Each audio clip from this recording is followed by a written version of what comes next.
guys, Dave here, JDH Reptiles.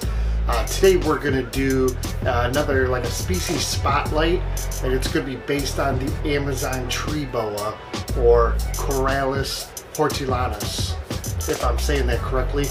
Right here is actually the spelling. Alright guys, so these are a South American species. Typically they'll be found in like Costa Rica, Bolivia, Peru, places like that. They do get to anywhere between 5 and 6 feet. You will see them as large as about 6.5 feet. As far as aggression wise, they, in my opinion, I would call more reactive than aggressive. However, they are definitely notorious for biting. The ones that I have here are pretty calm, very handleable, but I've been working with, well, the male specifically, which I'll show you in just a moment, I've had since he was about probably 18 inches long, maybe not even. I think he was a handful of months old, and I've been working with him ever since. I've had him now for, I believe, 3 years, and he's got to be right around the 4.5 to 5 foot mark.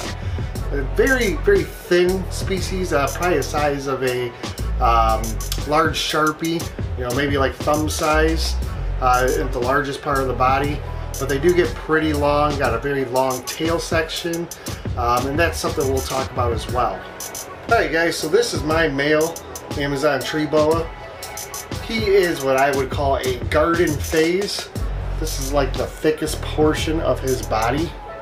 So, a little thicker than my thumb, but not that large. Like I said, this guy is pretty tame, very docile. I've been working with him for multiple years. You know, I'll even put him around my neck from time to time while I do other things. He's just a really, really great animal for me. I got really lucky, I would say. Now, like I said, these guys are very reactive. You could definitely get them to hone in on your hands or your face, for that matter. They're definitely known for taking animals out in the air when in trees. So they've got to have that fast reactive ability to get the animals and hold on to them. Now they are a constrictor, as every boa per se, so they will grab and hold their prey. They will coil it up. They do have pretty large teeth. I mean, not large like green tree boa, or I should say emerald tree boa or green tree python, but for this little tiny head, pretty large teeth. They're not really a very painful bite by any means, but it's definitely not comfortable, and no bites are really enjoyable anyways.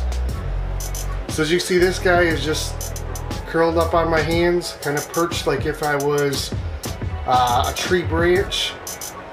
And mainly these animals, when they're smaller, will spend most of their time up in the canopy. So if you give them a like a perching area, they'll definitely use that and utilize it. However, when they get this size, and actually around 2 foot, I noticed, they'll spend a lot more time down, hiding in, like if you give them a hide, they'll go inside of that.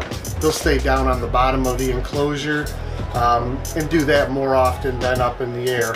Unlike a green tree python or an emerald tree boa, who will typically stay up in the air on the branches for the most part. Alright, next we have this little girl here, and she's really small, so I'm gonna get really close to the camera. This is a red calico Amazon tree boa, and that's just the color. It's not the phase or whatever. It's really just a red calico would be the color phase. It's got a nice full belly because it did just eat the other day. Now she does very well. I don't have really any issues with her. Every once in a while she'll strike out when she's on her branch and I reach into her enclosure, but I mean, at this size, there's no reason to be worried at all for a bite from her. Now for temperatures with these guys, I do tend to keep the enclosure right around 85. The hot spot on top of the enclosure can get as high as about 88, 89 degrees. But they typically have a nice basking area at the top, and then down at the very bottom, they'll get about as low as 83 or so. Fresh water, obviously, every day, and they do eat once a week. However, they do and should be fed small meals. This one here is just starting to take rat pinkies, but the male I showed you earlier, he's eating rat pups, and just one rat pup a week is all he gets, because again, they do like to be up in the canopy, and what you don't want is for a large meal to be sitting in them and they're bending over the you know, your branches or whatever you may have in there for them. Now, sexing Amazon tree boas, something I do not do. I have never done, and I would never do. I believe they're more of a probe sexing, maybe tail sexing, that I'm not sure of at all. But you really don't want to try and pop these animals, because when you do bend on them, you will definitely injure their spinal cord. So you definitely don't want to try and sex an Amazon tree boa if you've never done it before. Definitely find somebody who has and have them sex it for you. Same thing goes when you're trying to get them off their perch. You don't want to just grab the animal and pull on them, because you will damage their spine. Their tail will wrap around it. You do need to more or less try and coax them off of it. You want to get them to come off on their own. So usually I'll try and get underneath the chin area and you know, try and get them to walk off on their own per se. That way they don't, just a little tiny, that way you don't damage their tail. Let them unroll their tail on their own. Alright guys, so that's just a little bit about this amazing species. Something we're glad to be working with.